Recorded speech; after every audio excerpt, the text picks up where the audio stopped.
begin, let me express the horror and grief so many Americans at the heinous assassination of Charlie Kirk have felt. Charlie was a giant of his generation, a champion of liberty, and an inspiration to millions and millions of people. Our prayers are with his wonderful wife, Eric, and his beautiful children.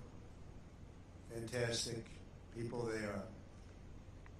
We miss him greatly, yet I have no doubt that Charlie's voice and the courage he put into the hearts of countless people, especially young people, will live on. I'm pleased to announce that I will soon be awarding Charlie Kirk posthumously the Presidential Medal of Freedom. The date of the ceremony will be announced, and I can only guarantee you one thing, that we will have a very big crowd. Very, very big. Thank you, my fellow Americans. 84 years ago this morning, the banks of the Potomac were filled with the clamor of construction workers who broke ground on the building, now known as the Pentagon, on September 11th, 1941. At the time, it was the biggest building ever built. From that moment forward, this structure stood as a monument to American strength, power, and cherished American freedom. Exactly 6 decades later, on September 11th, 2001, those same walls, built with the sweat and muscle, blood of our parents and grandparents, were scarred by flame and shaken by terror as our country came face to face with pure evil. On that fateful day, savage monsters attacked the very symbols of our civilization. Yet here in Virginia and in New York and in the skies over Pennsylvania, Americans did not hesitate. They stood on their feet and they showed the world that we will never yield, we will never bend, we will never give up, and our great American flag will never, ever fail. That terrible morning 24 years ago, time itself stood still. The laughter of school children fell silent. The rush of our traffic came to an absolute halt. And for 2,977 innocent souls and their families, the entire world came crashing down so suddenly. In the quarter of a century since those acts of mass murder, 9/11 family members have felt the weight of missed birthdays and empty bedrooms, journals left unfinished, and dreams left unfulfilled. To every member that still feels a void every day of your lives, the First Lady and I unite with you in sorrow. And today, as one nation, we renew our sacred vow that we will never forget September 11th, 2001. Amid the horror of that morning, some used cell phones and office lines whispered their final words to those who mattered most. They whispered indeed. At 8:59 a.m. aboard United Flight 175, Brian Sweeney called his wife Julie. He told her, "Do good, go have good times. I totally love you. I'll see you again. I'll meet you up there." 4 minutes later, his plane hit the south tower of the World Trade Center. At 9:12 a.m. aboard American Airlines Flight 77, Renee May called her mom. Just the day before, Renee had learned that she was 7 weeks pregnant, but she never got the chance to share the news. She simply said, "I love you, Mom." 25 minutes later, Renee's plane struck the Pentagon. So violent a strike it was. At 9:53 a.m. aboard United Flight 93, Elizabeth Wayneo called her stepmom. They're getting ready to break into the cockpit. What do? I love you so much. They're going to break in. 10 minutes later, Flight 93 ended in the hallowed field near Shanksville, Pennsylvania.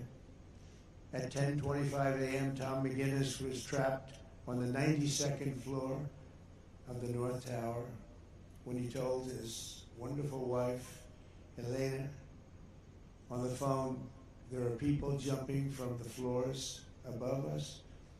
We get out of here, it'll be a total miracle. I love you, darling. Take care of Caitlin, beautiful daughter." 3 minutes later, the tower fell. Out of the ash, we witnessed the awesome power of that incredible love.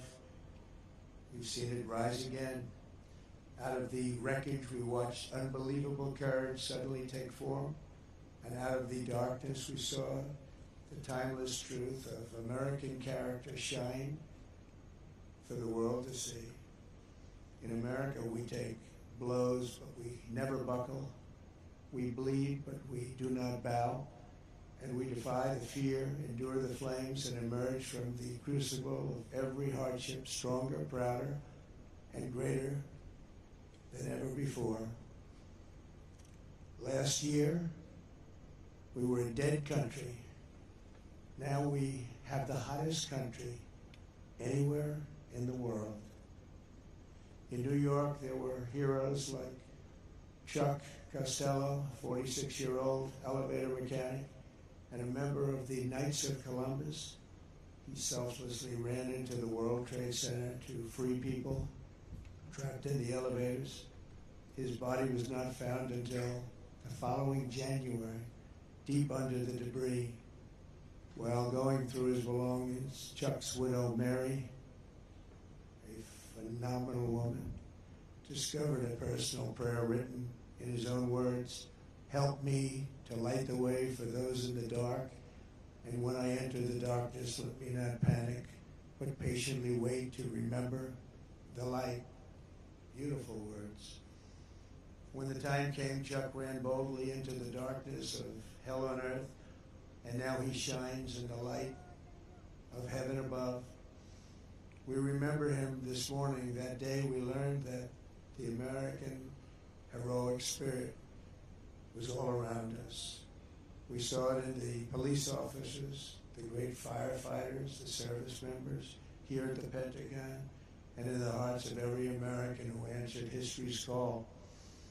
One such hero was Army Sergeant First Class Steve Workman, who was on the edge of the impact zone when this incredible Pentagon was hit.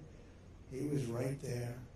After leading hundreds of people to escape routes, Steve turned back and plunged into the inferno itself. Pushing through the debris, he came upon a severely burned Navy lieutenant, the only survivor from the Navy Command Center. Only one.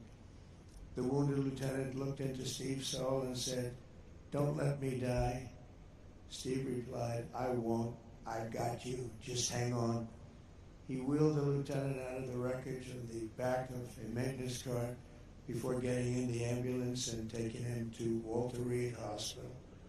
That man Steve saved, Lieutenant Kevin Schaefer, went on to join the elite team of CIA operatives who located Osama bin Laden. Steve, you're an American hero. We appreciate it. We appreciate what you've gone through. Please stand. Please stand.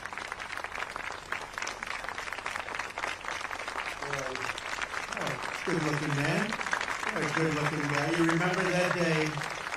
You remember that day. Good. Thank you very much, Steve.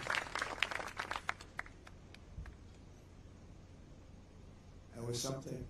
That was something. In the years that followed, America's warriors avenged our fallen and sent an unmistakable message to every enemy around the world. If you attack the United States of America, we will hunt you down and we will find you. Go all over this sometimes magnificent earth. We will crush you without mercy and we will triumph without question. That's why we named the former Department of Defense, the Department of War. It will be different. We won the First World War. We won the Second World War. We won everything before that and in between. And then we decided to change the name. Well, now we have it back to where we all wanted. Everybody wanted it. Everybody is so happy to have it back. You will fail and America will win, win, win. The enemy will always fail. 24 years have passed since that Tuesday morning in September, and an entire generation of Americans have come of age in a totally different world. While they cannot remember the agony of that day, they are carrying on the legacy of those who lost. Around 8:30 a.m. on the morning of the attacks, Army Lieutenant Colonel Kip Taylor sent an email to his friends and family describing the joys of fatherhood and his excitement for the upcoming birth of his unborn son. He wrote, after you have kids, there are days that you just get going and you say, "Hi, honey, I'm home." What we do until that moment pales in comparison, but just that little statement, "Hi, honey," so American, so beautiful. But that's really the point of it all, isn't it? An hour after he sent that email, Flight 77 flew into Colonel Taylor's Pentagon office and claimed the life of a very proud father and true patriot. 6 weeks later, on October 25th, 2001, Colonel Taylor's son, Luke, was born. Luke then tragically lost his mom to cancer when he was just 2 years old, leaving him to be raised by his father's brother. As a young boy, Luke asked his uncle about the folded flag on the bookshelf, and when he learned about his dad's decades of devotion to the Army and the horrors of September 11th, that's when he learned. Luke carried that memory with him and joined the ROTC as a college freshman. He graduated just last year, and I'm pleased to say he is with us today as a second lieutenant and doing very well. He's rising quickly in the infantry, preparing for Army Ranger School. The spitting image of his dad, they say. Luke says that every time he puts on a uniform, he feels connected to his father and to our country. But it was a father he never knew. Luke, your parents are together in heaven, and they could not be prouder of the man that they have produced. They produced you. Those two great people produced you. Luke, please stand.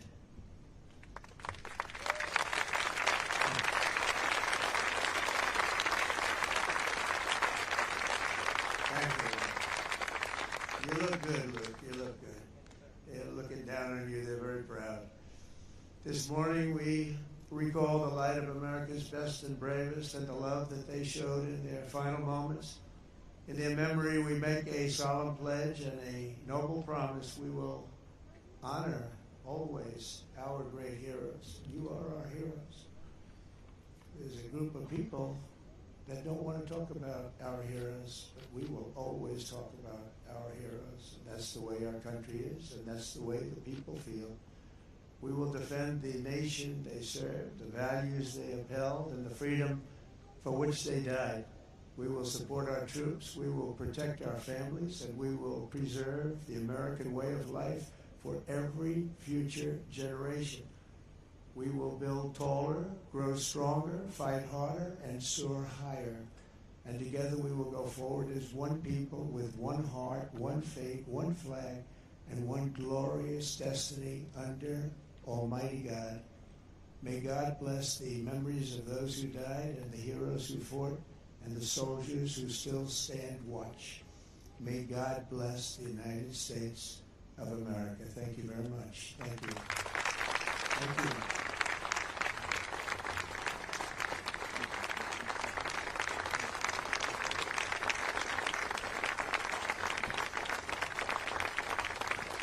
Ladies and gentlemen, please remain standing for the singing of God Bless America, and remain standing for the benediction.